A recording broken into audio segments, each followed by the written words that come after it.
হযরত উবাই ইবনে কাব রাদিয়াল্লাহু তাআলা আনহু, ওনাকে জিজ্ঞেস করছিল সাহাবীরা, হে আল্লাহর নবীর সাহাবী, আল্লাহর ভয় তাকওয়া এটা কি?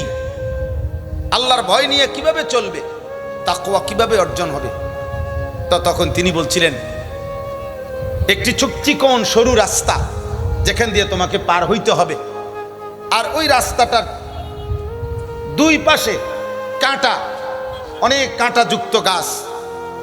তো তুমি বলো যে এই চিকন সরু রাস্তাটি দুই পাশে প্রচন্ড কাঁটাযুক্ত গাছ, এর মাঝখান দিয়ে তুমি যখন পার হইতেই হবে, তখন কেমন ভাবে তুমি পার হবা? তো বলছে যে সর্বোচ্চ সতর্ক হয়ে লুঙ্গি কাপড় টাইনা খেয়াল করে করে হাঁটবো, যেন একটা কাঁটা না বিধে আটকাইয়া না যায়। হযরত উবাই ইবনে কাব বলেন, তাকওয়া এটাকেই বলে আল্লাহ তাআলার ভয়ে জান্নাতের আশায় এই দুনিয়ার এই কাঁটাযুক্ত জমিনের মধ্যে এইভাবে গা বাঁচাইয়া ঈমান আমলের উপরে কষ্ট করেই কবরে পৌঁছতে হবে, কবরে পৌঁছতে। হ্যাঁ, এখানে পর্দানশীল নারীও চলবে, এখানে বেহায়া বেশরম নারীও চলবে, এখানে জিনার আড্ডাও আছে, এখানে জুয়ার আড্ডাও আছে, এখানে তাহাজ্জুদের সেজদাও আছে। ঢাকা শহরে লক্ষ লক্ষ মানুষ আছে যারা রাত গভীরে চোখের পানি ফেলে সেজদা দেয়, তাহাজ্জুদে কাঁদে। ঢাকা শহরে লক্ষ লক্ষ নর্তকী, বেহায়া বেশরম, হাজার হাজার পতিতা বেশ্যা নারীও আছে যারা দেহ বিক্রি করে।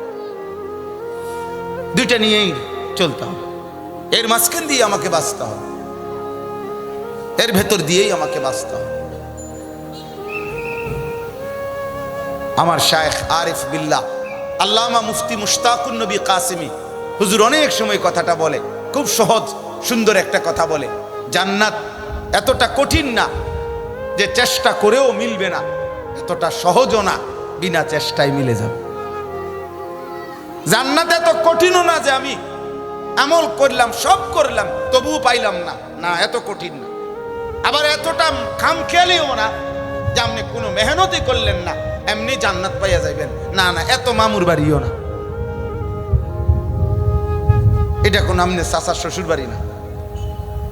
আল্লাহ তাআলা কোরআনুল কারীমের মধ্যে জান্নাতি বান্দাদের ব্যাপারে আছে জায়গায় জায়গায় আল্লাহ বলবেন, জাযাআম বিমা কানু ইয়ামালুন, হে বান্দা তোমার সারা জিন্দেগীর আমলের বিনিময়ে এই জান্নাত, তোমার নামাজের বিনিময়, সেজদার বিনিময়, জিকিরের বিনিময়, তাহাজ্জুদের বিনিময়, চোখের পানির বিনিময়, আমি আল্লাহ তাআলার একটা একটা হুকুমের গোলামি করার বিনিময়। আবার জাহান্নামী নাফরমানকেও বলবে, ফাযুকু বিমা কুনতুম তা'মালুন, নাফরমান তোর সারা জিন্দেগীর বদ আমলের বিনিময়ে জাহান্নামের আযাব ভোগ কর, এ তোমারই কর্মের বদলা জাহান্নাম, এ তোমারই কর্মের বদলা জান্নাত। আল্লাহ তাআলা আমাদেরকে বুঝার তৌফিক দান করেন। প্রিয় ভাই, মনোযোগ দিয়েন, আন্তরিকতা নিয়ে শুনবেন প্রত্যেকটা কথা। ওলামায়ে কেরামের, আপনার মসজিদের বয়ান, জুমার বয়ান আপনারা মনোযোগ দিয়ে শুনবেন, তাইলে জীবন বদলাবে। শুধু ভাইরাল বক্তা, পরিচিত বক্তা, জনপ্রিয় বক্তা, লোক বেশি হয় বক্তা, এগুলো কোনো কথা না, এটা কোনো কথা না। আমার দরকার আখিরাত, আমার দরকার আখিরাত, আপনার দরকার আখিরাত। আমারে আপনার সারা বাংলাদেশ চিনে না না চিনে এটা আপনি কি কথা বলেন না কেন? আমাকে যদি সারা বাংলাদেশের মানুষ চিনে কথার কথায়, তো আপনার কি লাভ? কি আমারে না চিনলে আপনার সমস্যা কি? কথা বলেন। আমি আপনার বলছি নি, আপনার আত্মা ধরছি নি, তাহলে আপনার কি? এ তো কিচ্ছু না। এটা আমার আখিরাত দরকার। আমাদের প্রত্যেকের কি দরকার বলেন না? আল্লাহ তাআলা আমাদেরকে বুঝার তৌফিক দান করেন। সূরা মুলক, এই সূরার প্রথম আয়াত, দুইটা আয়াত আমি পড়ছি, মূল উদ্দেশ্য কিন্তু দ্বিতীয় আয়াতের এই কথাটাই বলা। এটার অনেক অংশ বলে ফেলছি।